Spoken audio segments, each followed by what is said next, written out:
ama wo se ho ayedin go sem travel and talk ho ya wo boawo na also wetimetu kwan ahohare sokora wabra omre hola sevia Herbal Center na fi Center for Apostolic Ministerial Apprentice wo mina ka ho bi ya wo moboa ma anwei yede ensemi babesoma kenkafo eyeme omahene Kofi Asempa mene na nekia atreba acha ebusua ma yentwa yehutia wankomra yeba yedobeko ensamuno emu ankasa yeba sisia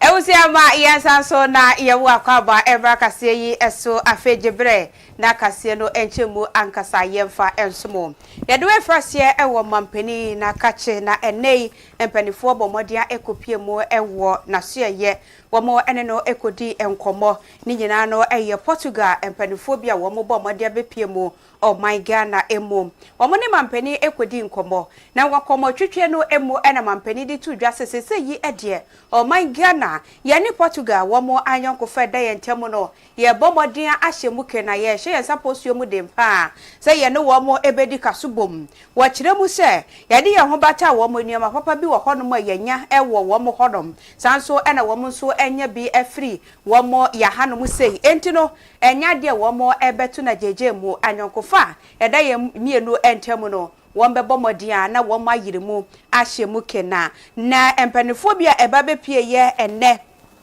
ewo mampeni na sie ye eye mame Maria de Consao di source pillar edino enu anu no wamu bi ene bebepie mu wohodom sawaso ena ambassador ede Magabon so bepie mu Chad ene empono Venezuela wamu nyina eba bepie mu ene Ghana mu a wamo ene mampeni ekokodi enkomo ne de ekoso sembia eto dwane sei ena mampeni wakano ties with Portugal have been historic and we're all very proud of that. I mean, for all of us who attended school in Ghana in our history lessons, we're told that the first Europeans to land on our shores were the Portuguese. And till today, the most famous tourist landmark in Ghana is the Elmina Castle, which was built by the Portuguese several centuries ago. And so our ties are historical. We also appreciate the fact that the Portuguese national airline flies directly to Accra, and so that improves people-to-people relationship. I've flown it before. When I was going to Brazil, I went through Lisbon with TAP, and then with TAP to Sao Paulo. And so I have experienced your national airline before. Ghana itself is trying to re-establish our national airline, and at the appropriate time, we'll be looking for partners, and maybe if Portuguese, your national airline is interested, we could do a partnership. But we want to expand economic relations with Portugal, and we believe that we can attract more investors to come and invest in Ghana. Ghana has a lot of natural resources, a lot of land, a lot of water. So for agriculture, for agribusiness, for mining, oil and gas, I mean, there's so many opportunities that we have here with a market size of almost 35 million people. And then also with the African Continental Free Trade Area, it's possible to reach a market size of 1.3 billion people in Africa. And so we believe that forging stronger economic ties and inviting more Portuguese business people to come and do business in Ghana would be a win-win, both in terms of investment and also in terms of creating employment opportunities for our young people. I note the visit of my predecessor last year to Portugal. It was a high point of our relationship, and we hope that we'll be able to continue from that point. And so I want to warmly welcome you. West Africa currently faces problems to do with violent extremism, especially in the Sahel. And we are partnering with several of the countries in the EU, France, UK, Germany, and also with America in terms of building up the capacity to be able to resolve the issues of violent extremism in the Sahel. ECOWAS has gone through a bit of issues with 3 of the countries deciding to leave ECOWAS, but we're still in continuous dialogue with them, and I've appointed a special envoy to continue the dialogue with the hope that we'll be able to resolve the issues and break down the mistrust between us so that we can collaborate in the interest of our 2 people. But you are warmly welcome. I know that we don't have a Portuguese embassy here. I was quite surprised when I was told you came from Abuja, because with the kind of relationship we have with Portugal, I just assumed that we had an embassy here, but it's something that we can work on. Yes. Yeah, so na omaimu empinifo national security ene ade yese womonsa aka sika akobi na fe sika ahodo ya na ewo container mane womo chibi ewo airport na fe sapeman so womo chibi ewo honmo na ensembisa ya na omanfo ebisa ene se fitisa ye kire ade yi besi ne ye nte ho hwe no ene nam so ama so afo ya hwe omaye fisem so onyamfo Mohammed Muntaka Mubaraka kasa wo ho a wo kire se wone US embassy no kabom na wo ma ye de ombetimi bia se de be ye ombetimi hunu se saa sika wo mo gye America dollar na ewo mu no papa anase fake bia afi sika akokora na ewo mu no so mbehwe se bia aba bi ne ya penti ho anase bia sika akokora nkasa na wo mo gye ni nyina wo mbegye pre na wo mahwe no achi wo mbehwe na scanners ahodo a wo kɔ baabi na ye de be scanne wo no se bibi wo ho a omehwe na ni nyina o ma hyemu kena pa na time agina na so na boa aboma ye bambon so atime agina na so yi pa. Body and baggage scanners are vital tools in the frontline operations of the Narcotics Control Commission, particularly at the airport, where the concealment of narcotic substances has become increasingly sophisticated. Unfortunately, the current state of the broken down scanner at the key airport and cargo checkpoints significantly hampers effective narcotics detection and undermine national and international security efforts. Past attempts to repair the faulty scanners were unsuccessful due to severe technical challenges and the unavailability of critical components to service and operationalize the broken down machinery. To remedize this, a cost-benefit analysis was conducted by the ministry, but determined that procuring new scanner rather than repairing obsolete equipment will be the most efficient and sustainable solution, particularly since new scanners are embedded with more robust technology that will make the detection more efficient. Mr. Speaker, recognizing the urgency of this matter, the ministry has made dedicated budgetary provision under the security sector retooling program to procure advanced body and baggage scanners to enhance the operations of the agency at the airport. These scanners are essential not only for improving the ability of Narcotics Control Commission to detect and intercept illicit drugs, but also for aligning Ghana's counter-narcotic effort with international best practice in airport security and trade facilitation. Furthermore, Mr. Speaker, given the global security implication of narcotics trafficking, the Ministry, in collaboration with the Narcotics Control Commission, are actively engaging both local and international partners to mobilize additional donor support to expedite the procurement and deployment of these scanners. Body and baggage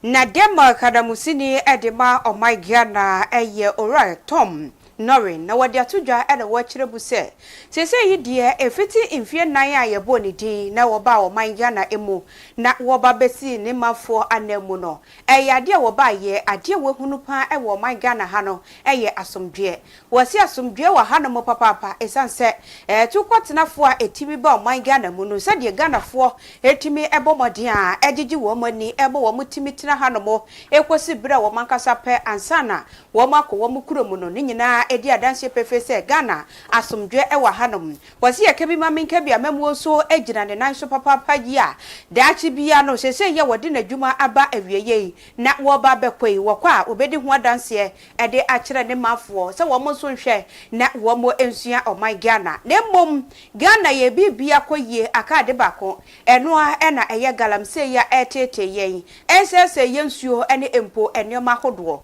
wodi atudwa na wachire mu se empanifo momodin a na sa nyome wo mo ntu ho anamon se de beya ebetimi aboa na wo mo aso ano wo mo etumi etu galamse ya sedia na ne Ghana ye hawo nyina eto etwa opani enne obomode akopie mu ye sister station baako ene wo mo ene no edisa enkomwe.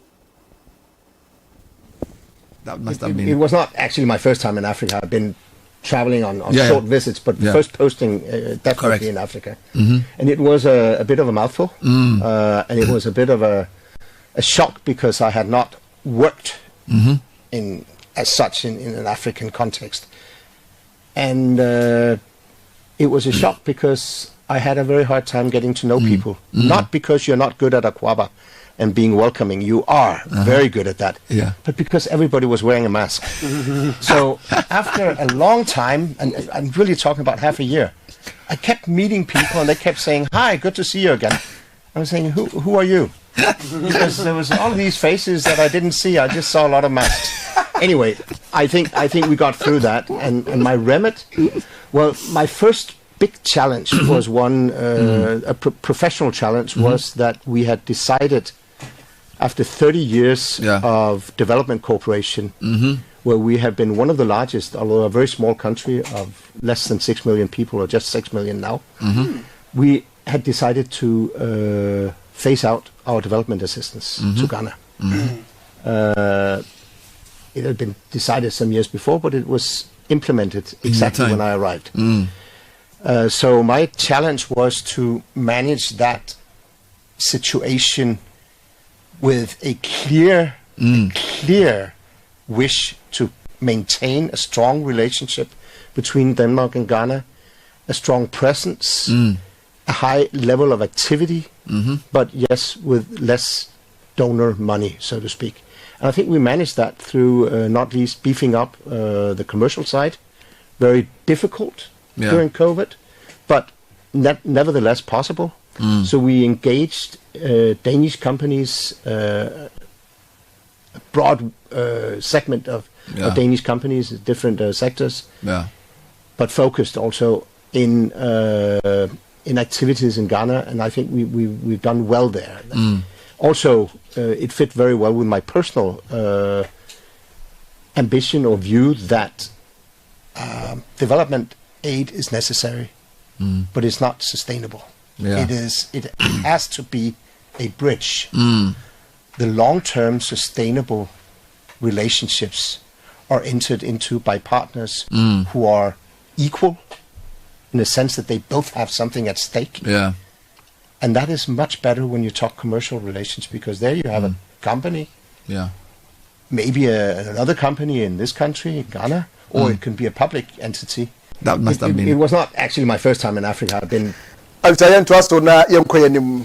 So for ya wo na finfi duma so omayimu enyamfo Elizabeth ofosu ejare na papa ba tunko ipa makomako edu ya wo mo na eba be governing board e de ama Ghana Investment Promotion Center ikwentia efre ne GIPC na enumo na wo de to manim se obomoa enye adwumaden se de be ya o my Ghana se de eha aye bia abefo anasa foforo bi eba otimi ebe ye adwuma dodo e ha no omma enyina ho saa na omonyire omhommoa se de be ya o my Ghana so edin ebe kwatiri ewo edwade mu na enipa ahodo ya wo mo ebedi dwuma e wo board isi Dr. Zakaria Mumunika ho Dr. Audrey Smoke Amoa Deputy Minister for Trade agribusiness and industry Oriyanfo Samson Ahin ewo so Deputy Finance Minister Thomas Nyako Ampem CEO Edema Ghana Investment Promotion Center Simon Maji wenum enafe nkrofo bi ene wo so a nyina wo pa wo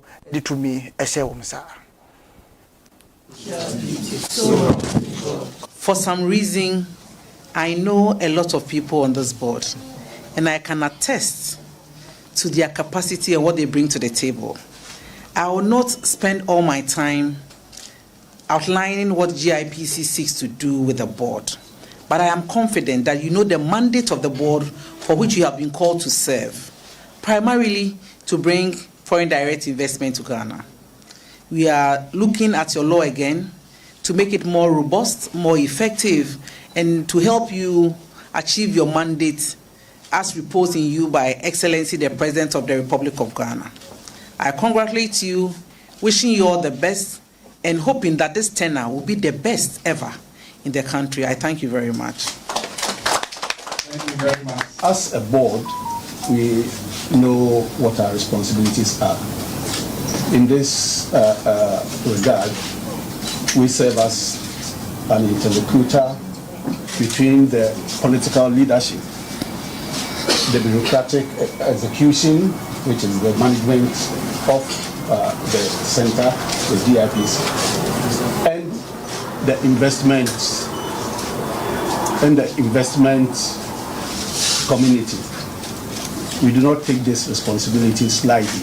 We pledge that we are committed to supporting your efforts in achieving the vision of His Excellency the President in transforming this country. Once again, thank you for your time. Hadishima ma penifobia ya pa wo mo eno no yemfi hodo ma na yenkopie mo ewo Ashaban hodo mo na yeko na eye municipal assembly no ene wo mo abomodenya ene clean up exercise wo mo ayebi wo mo prepare kroma siesie ekurom ama hodo mo atise nwan na nyame adom wo mo akasa abanya na musinia wo honom ora Freeman Cheko na waka ho ebisara so na mahye bedwania owokono mo eye ora Henry Ernest Nogbe na wono so eka ho ebi na bra wo mo prapra krom na emposam twefo ye bopini wo mo na yebusa wo mo adekode potinti a wo mo ye sadie sanse ye nyanche ye se bia program bi kura ebekoso wo honom na wei na MC ora Freeman editor justice se yi ede adehye no mu bia wo honom no moto we ni titiri we honom na wo mo prapra wo mo wura na wo mo asoa ene kwan su se deshe na wo mo aba behwie ede agu wonom ebi mu so wo honom a wo mo hunu se ahanom akufu kakra no ene agyae turowe pa wo mo kyekyere ni se bem na wo mo akogya ya to wonom ebi nso be kɔ no hyepeten etetare ba bia wo pani kyerɛ mu se yi de woni ni panifo atena se emra de mu odene wo mo de ba ene wo ye bekyew se wo de no ukuta na wo de kwa akɔto wonom wodi ato hono mawie anase mpo ufiri hono mo na eba ni nyina no na kyese wodi bone eno no emra no ene ubedi enya de yede obi aho beche no yemba mbe ye hwehwe nim bia wa emra ne beso mu bia no ene wo ebedi. You can see today that we have begun the evacuation of all the refuse that I spoke about earlier on. As at now, we are currently on the motorway side where some miscreants have turned this area into refuse dump. We are clearing the refuse at this place today. And immediately I leave here, there is sanitation security task force that are taking over the area. Anyone who will come here to come and drop refuse will be arrested and dealt with according to our bylaw. From here, we'll go to Presby Junction and also evacuate the rubbish at the Presby Junction. And then equally, the refuse that are dotted around, the agenda is to remove all the filth in town and then also clear the sellers, the hawkers on the streets. So the people of Ashaman, what we are saying is we need to keep Ashama neat. Just as His Excellency has directed that Clean Ghana is the agenda for his government, Ashama will always be clean. And anyone that we found littering around, the person will be arrested and will be dealt with according to the bylaws of Ashama Municipal Assembly. So I am asking the people of Ashama to cooperate so that we can keep Ashama clean and make Ashama the beautiful city that we all want to see. Thank you. Yes, over the years, our drains have been choked with filth.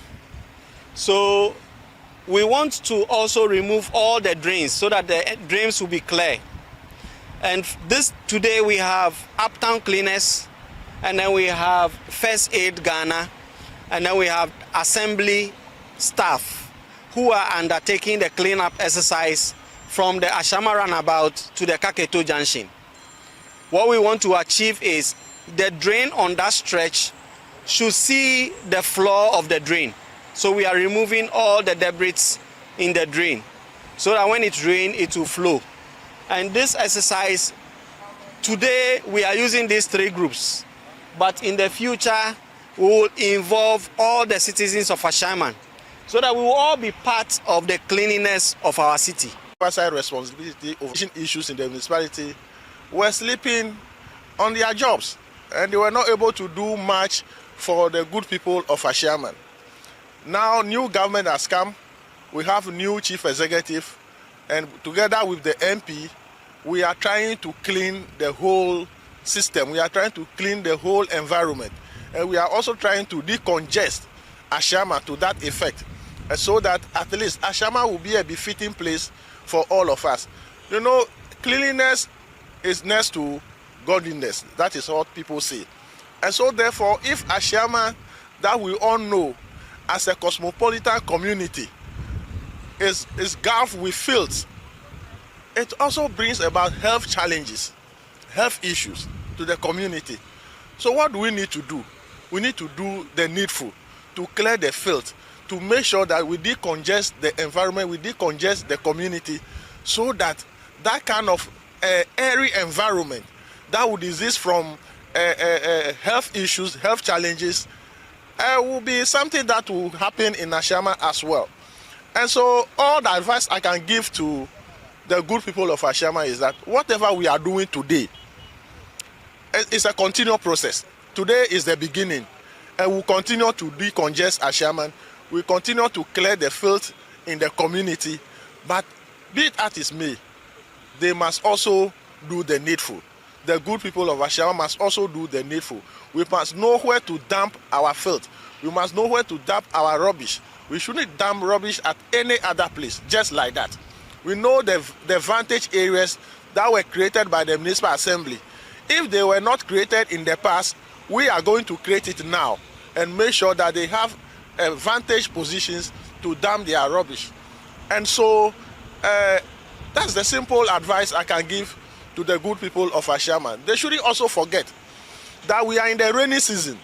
So no matter what we do, congestion as it is in Ashama now, the little filth, the little rubbish that will be dumped in any other place, not even in the gutters. When it rains, it washes it into the gutters, and the gutters become choked. And what happens? The whole community becomes flooded. And now we'll be calling on NADMO, we'll be calling on the MP, we'll be calling on the chief executive to come to their aid.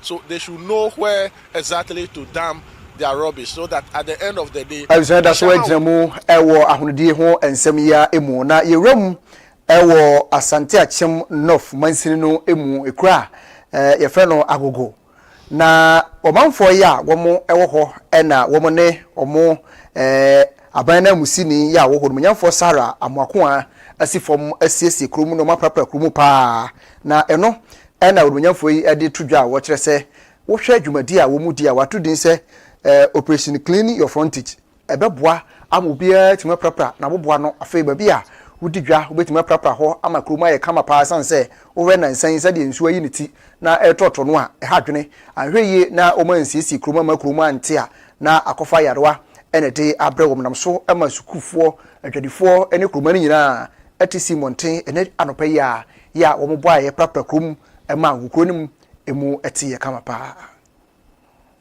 Another day, the Kaya sanitation day, bill as Antiasham Agu. Akoye pa, don't man, I may expect some baby jammy, I may exercise. No, or when you by Agu State College by Collins Senior High School, so almost a baby jay, and I don't for no movie. Baby, and I say a prayer process, you could do in Namiadum, yet to me, I in every, Yanina Mu, a prayer, no, so come, as a boy, and teenage. De no e so I strong na e kama timinim say de abasa be mu de e no so bala strong ko kwa chen de ne e di kaya yi de meka sha asante achom no fo nyina say sanitation day no e gina ho ma o man ba bia entimesra asante achom man say ebi mu dru ho a mesre say o man ba bia e di ne ho bajim na wa start e free ufie ne nya de akoshiam e wo ba bi ba ko ne say ambro no mu e importa mu ame ho no mo aye kama fise so na me som free ho a ahonidie na wo ho enti ano so ya ade ba kwa na abota ba kwa eja yura mampani John Dramani mahama ani so enti same so my MC wa asante achim na ofi me so me de sa abota ni bi ebesi mani so na abra ni abra nyina mu no yesese ya importa mu na ama ho no mo aye kama na obi a anya yare enani de Kaya sanitation day bill asante achim agu akoye pa don't man na me expect some baby jammy I may exercise no omo nyina by Agu State College by Collins Senior High School so Hanishimamba yenfe agugwe na yenko ensanfofro emu BCM Ghana Limited eno eye edwumaku a womo etu efom agudie ne nkrabata ewo atoye mantem eye takwatebrebe ena ebo amanie womo ekiremu se womo ehye Goldfields Ghana Limited ase ena womo eye womo adwuma August boso me eye afimpino ne aduonum yenu emu 2022 ena womo ene ekuo yi eko asesena ede womo sakwohye ntiase apomase se nyame yadom na empo obi contractor adwuma edi bema no ewu anase empo no wo mu ha eye adwuma na se na adwuma enso ani na adwuma yi wo mokase wo matem ne ti ne contractor e wo se nimpa no bosumi akatua bi a wagibia no ye chemu ohamu abupen aduonunum 25% na ye de mano na wode ekofie wo mu kire mu se 2022 besi nei wo mu contract na wu na so sika no de akwakoye boache bidi wo mapusu mpadifo a kamia sempadifo no wo mu kadan ne edin wo mu enyante hwohwe enam so enti e ma twotwofo pani e de ma eye concerned workers of BCM Ora Benjamin asma abomodin abanamo akokopie mu ewo eye manager edema employees relations ewo eye Goldfields eye Ora George Mawuli Damien na so eye ene wode akwakoto nanim okodu ye wo kire ne nsemu opani so eje asam no etuma wo kire mu se wono nso abomodin ede akwakobo eye atoye mantemu so afo Honorable Joseph Nelson amanie na wachire mu se enye se bia boapayo sika no womo entria nemom ye frɛ womo ana womo emma ne yese de okwa atan de oba atan de ogina honom ene atentrodo ka akom so yegine kwakuanum enti ebekɔ omo ankasa honom na anwumre womo nsɛm a womo de tu dwa se de omo kire mu faye no wonso wanya bi ate sempanifo na empese obetua ana se womo a ene enye krado se womo ebeje womo sika. BCM has refused to pay us our beneficiaries. The most painful aspect is those that they have gotten an injury through this operation or through this work. Ghana Medical Board has declared these people that they can't work again in their life. It will be painful. Those people should have been even sorted out, but as we are talking now, those people are among us. The company has refused to take their medical bills. The company has refused to pay their compensation. And we are all suffering. About 750 workers. We are in the house. Our source of livelihood has been cut off. People are not getting money to fund their children's school fees. So we are here today pleading to the government and the whole world that they should come to our aid and talk to BCM and Goldfields to do the right thing. We cannot unilaterally sit here and take the decision that we are going to pay employees whatever is due them without involving BCM and getting BCM to commit that they are going to they agree that we should go that route. The person that should be involved in this discussion, where is that individual? If they were here and they are to commit to something, then we can, and that has been the discussion from day one. But unfortunately, whenever we need to have a roundtable meeting, they fail to pitch up. So far, the disrespect so shown by them to Nananum, to all the parties involved in this matter, it's mind-boggling. I mean, to say that coming to the RCC poses a security threat to them is something that, I mean, it's just an excuse to stay away. At this stage, I think that the ministry itself, the Minerals Commission, will have to be brought into the picture. The Ministry of Lands and Natural Resources. And so, with the information we have, what I think we will do after here is to see, to write to the ministry to take it up. BCM yenko ensemfoforo emu Electoral Commission ashe se nyame yatom a July busumi de toso edu baako ayotena wode abato ebehye so ewo ablekuma no sanse yekoto afimpino ene aduru na abato no yentumi enyamra sebedwani ya obegyina mu ede amampeso ayiti obesan yakọ na okakoto apa no ewo abato mpeso akomako edu enkron eso na enam so ama video ko yese enya de a ombesane adina bim enso ye hu ye koba ye nam so ama na ku afie ya wono ede gina mu ede ema MPP abulukoi ewo mpeso no so ayese ono de tie bia nyame yadoma wo kyena obegyina sanse onim se wode nyame asine hema akora da mra se beja fie ho wote ho ya working kan constitution bia na se enipa bi na eboa para peso mu titim nsaje tumi efiri nsam na so opesa de na titafo yi esi bomomume edi na chi na omanfo bi frɛ ne se ma me ya fe wo wa na wokɔ wo ne hema no opesa de omusi frɛ no no a edi se fata pass wo kyina eno ti wo se de manfo nyina abo se nyame yadom wo kyina da no obehu nanim e wa bato kata no emu. You see my people, you see the way, you see the way there. We are fully prepared. What prepared for? Tomorrow we are going for this contest. And in the first place, I want to say a big thank you to Almighty God for protecting us throughout the 7 months.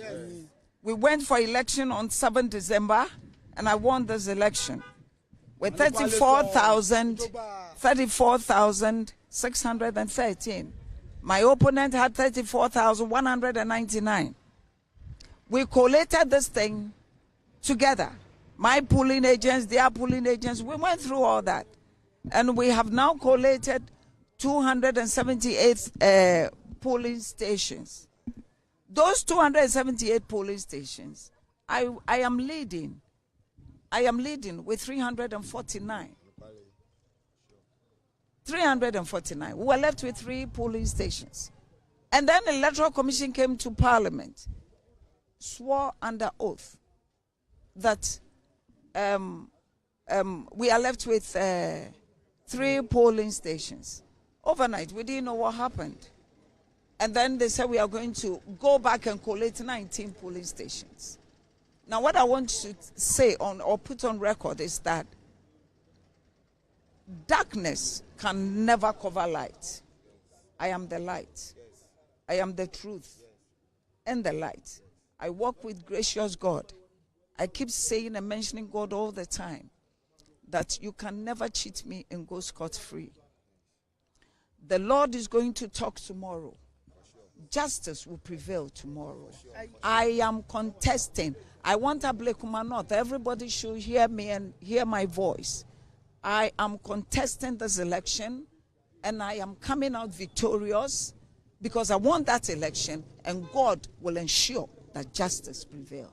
Why did it take you so long to confirm today? Because most people, they were waiting for you to come out. Thank you. People were waiting for me to come out. Yeah. Now, what it is that I knew I had won. And so I was waiting for the right thing. So that's why we went to court.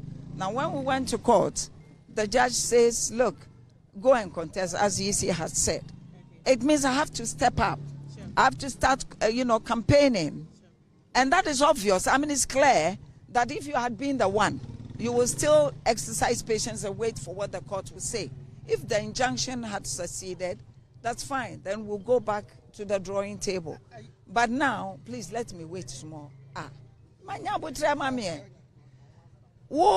So after that, then I have to recoup myself, come back together and see.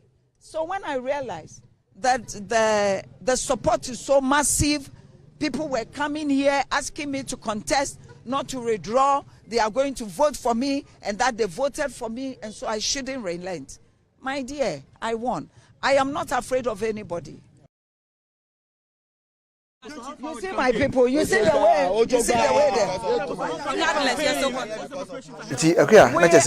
What's never cost? I will break my off. The tea beer and the Kekuye free, they also want to na. Court say I was sort to. Uncle Janani and Tonosoba.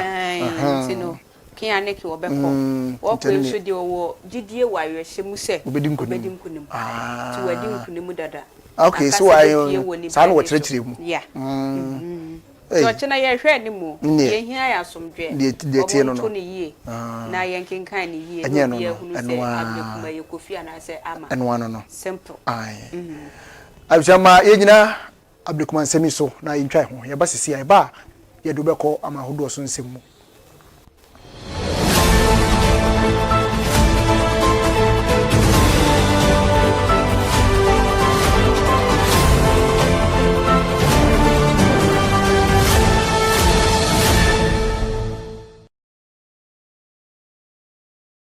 Any anone adafo me den chaso nko e de mu obi biara samre ohwe me wo kasamfoni eso me din de nana otafrija owusu agiman me ne kwankyerefo a me that time heba ano ene de adura to din time heba me sha ye de abadwama so ene ba bia be fa bia drugstore eba shop pharmacy shop ba bia de kan sa time heba me sha ni abone mran say TIME was a kaisa time no TIME Juma edie ne se malaria fever me pa cho wi obi a wako hospital na lab ni aka cho malaria fever na se 3 die e wo mogya mu dia adura wo behia e time heba mesha time heba mesha ne ade a wonya bi na no no ma ebebo isa malaria parasite no afiri woni padua no emu ne nam se ntu bo abosi na numa to ontumi ni di obu okura otumi ka se me de me soro kwampa mente kom obesoro ne wa eboho obu abonso obesoro na awode no ebeduru awia no wate esi ebeduru nimre na wasan eda ho bosina no ho na epusi chechechechecheche obenya painkiller bi awe ebeduru nimre na wasan eda ho pepa cho oyo bi a wutie me na wo hwe me ya bo maden na koto sa tam heba me shaibi kokoto aduru bi na so aduru hwe ne hu dwuma tam heba me shan edie sanse aduru ne aduru a wono ma ebo ama otumi didin ebo ama otumi anum suo ebo ama otumi adwonso yare we kwampa betra fidie so na manka na so usu aduru na ekọ dane dade meta kan se Nyankopon ene se yade ayar safiri Onyankopon na so de adua tam heba mehyamu to onya bina no no ma betu abo papa obo abo so ase na ase ehyehye no ne honam edwa no okoto kete so a ontumi na ni begusu saa ma ade ache menua ba me papa me maame a wotie be ya ade a emwa obo kwa dare dabo se na ne pressure na ewo soro obo kwa pressure na ya ma ne nu a wonom na so na ewo soro ade ntrebi obo hospital obo kwa check no na ne malaria parasite na akosoro ne sent na cover saa o how na ade abre no me pacho wotie me abomaden na no nom time heba me shane bi obetimi dia waduro nom na no pa awia ane enumre na ebeboa madane da wanya apomde soronko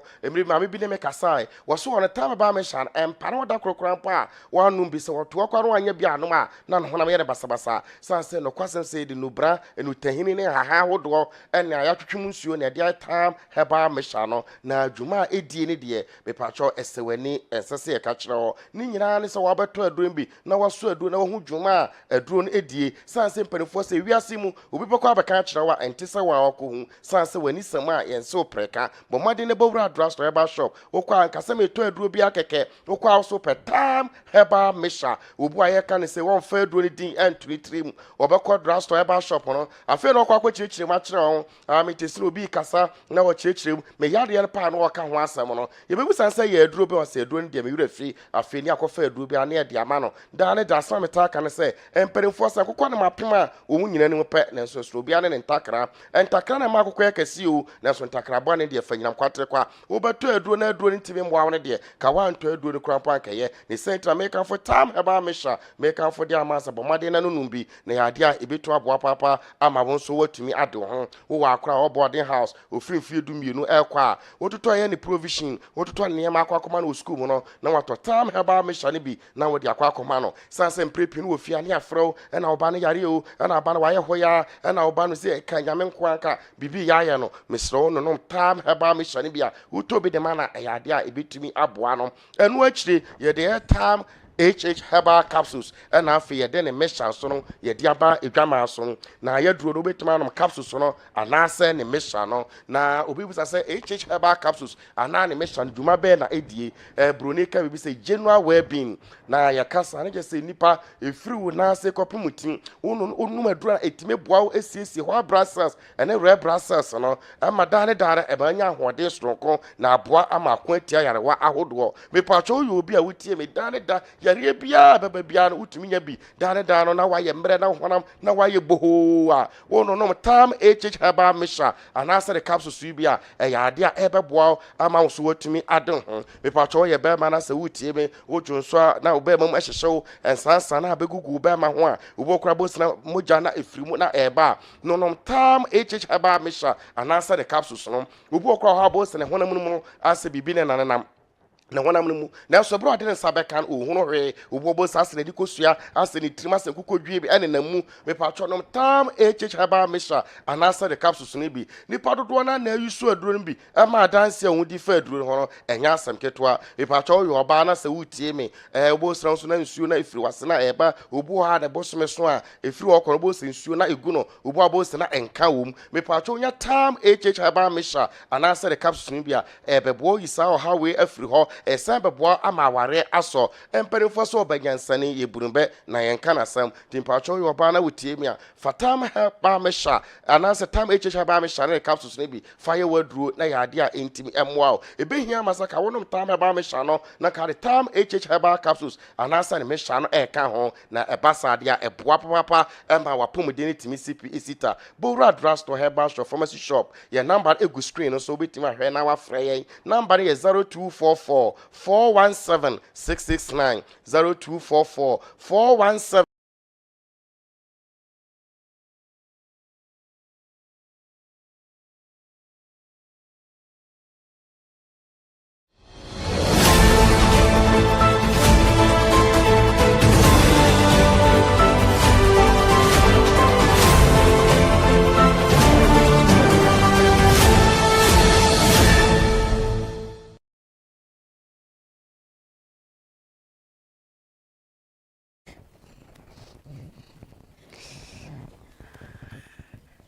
It was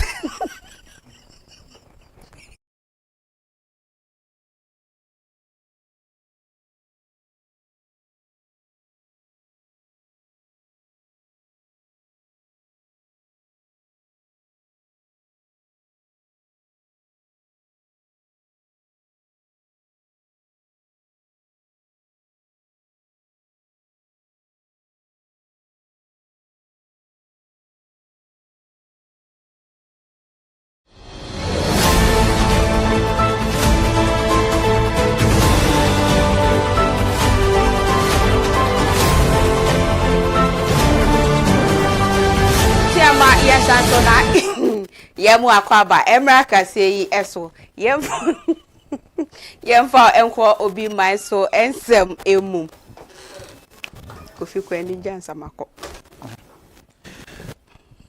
asa yemremwe na yemfa yemra tiawa na fewia yemfa nko amahodo so ensem emu Ghana sinitwani ya wotiti twam ani wotiti twase efene Christian awuni na ne say awuri rockstar na the woman say ma me yatu for papa na sentam ya wo say wuke Ghana mabunu anansan o ma ba o mpa futu se wutu Ghana ni abamu anasa abawe wutu ne fo no ohwinu apete wontie hwe wo se nei o ma bo mo ho nsamra ne se efrem genzis wutu omfo no wo posa no ba bi wontie futu ne da ana wo kire se saa nneema yi eye nneema ha adwene yi papa nana wone semtrofo bonkomo ya semtrofo ebisa ne se wo hwe se de wasi atwa sini emre santen ene emre dodoo yi pa sele ya ogusu gina na so a ede ya pa ne secret no ena wotufo ya wo kire se ni nyina ya futu sanse wo mo a wo manyi ewo industry no mo komanim no kura no